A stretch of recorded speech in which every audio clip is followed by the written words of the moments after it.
My name's Zio, and if you remember from last headline, Hiro Arai said he would have some things to share with us about our new adventures in Kvaris. Well, here we are. Our man Hiro did an interview with our esteemed dev team about Cavaris and future content that wasn't shared in the past headlines. So some basic info here. You can access Cavaris region after finishing the Ritem main story, and you'll need to be at least level 33 with a battle power of 1813. Piece of cake, especially if you've been hitting the anniversary event pretty hard. Now they shared with us a little about the Kvaris camp. It's a forward operating base set up by ARCs who are deployed from Central City. So as you might expect from a harsh, snowy place, all the shopkeepers here are robots. Well, apparently said robots have been wandering aimlessly for a while until ARCs found them and reprogrammed them. They also said that new motion changes will be released in the future so that players can ride on these robots to dash and glide.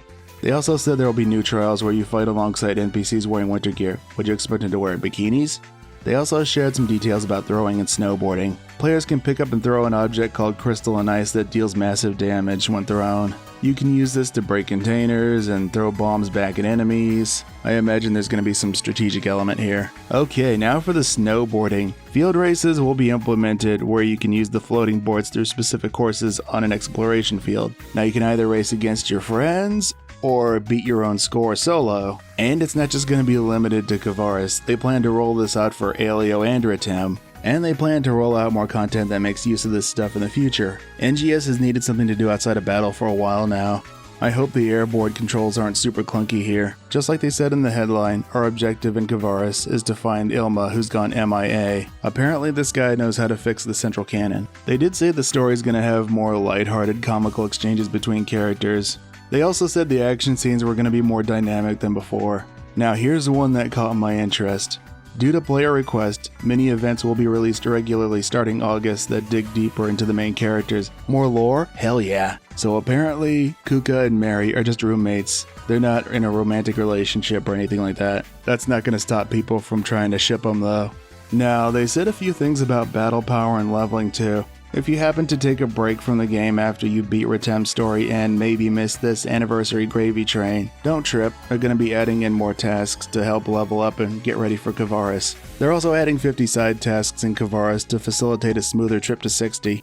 On top of this, we'll have Leah May's stuff being available on the daily to make any subsequent trips smoother. If you remember those early weeks in Ritem, those subsequent trips to 35 were a total slogfest. In October, they're raising the max level to 65, so 80 in December with the volcano? This seems to fit with their pattern of raising level caps by 15 with every new region. Like how Ritem's was 35 initially, then 45, and now here we are going to 60 with Cavaris. They're also cutting down the EXP penalty for mobs that are 5 or more levels above you, and in Yellow Battle Dia triggers, that penalty won't be there. So all that should make leveling subsequent classes after your main a lot more tolerable. Now, what's a major update without more skills? Hunters are getting a skill called Sword Art's Overcharge, which becomes more powerful if you charge a Photon Art for a certain period of time or longer.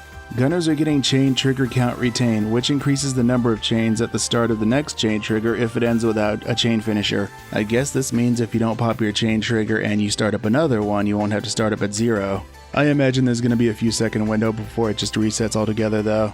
Techers are getting Wand Art Skip Attack, which lets us do a 3rd normal after 2 consecutive PAs. Wands are also getting a 4th normal. Now Bravers get Katana PA combo finish, which lets us hit with a spicy normal attack after the 3rd stage of a Katana PA. Of course they'll be showing us more in the next headline at the end of the month.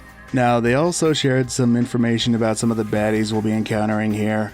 The Crocodilus will throw bombs at us and we can use that new throwing action to yeet them back at it. They also said that some boss enemies can buff any nearby dolls. Those weird dolls with TVs on their heads, they're called Proctus Ale and Proctus Ritem, and they can use attacks from other regions. We're also going to encounter non-hostile creatures like snails and snowmen. They don't plan to have these as mags just yet. If you want a cute little snowman mag, you know what to do.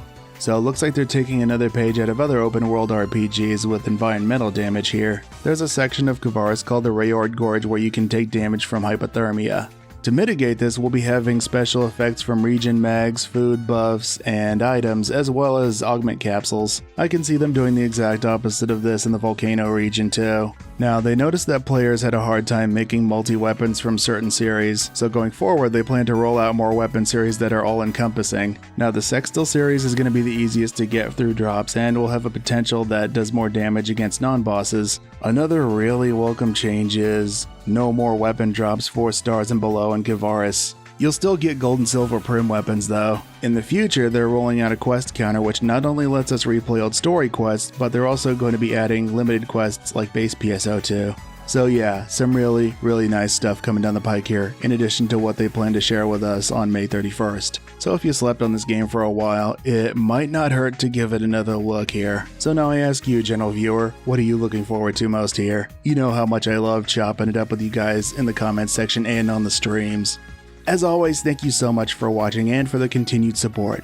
I hope you enjoy the rest of your day. And remember, to thine own self be true. Until next time, farewell.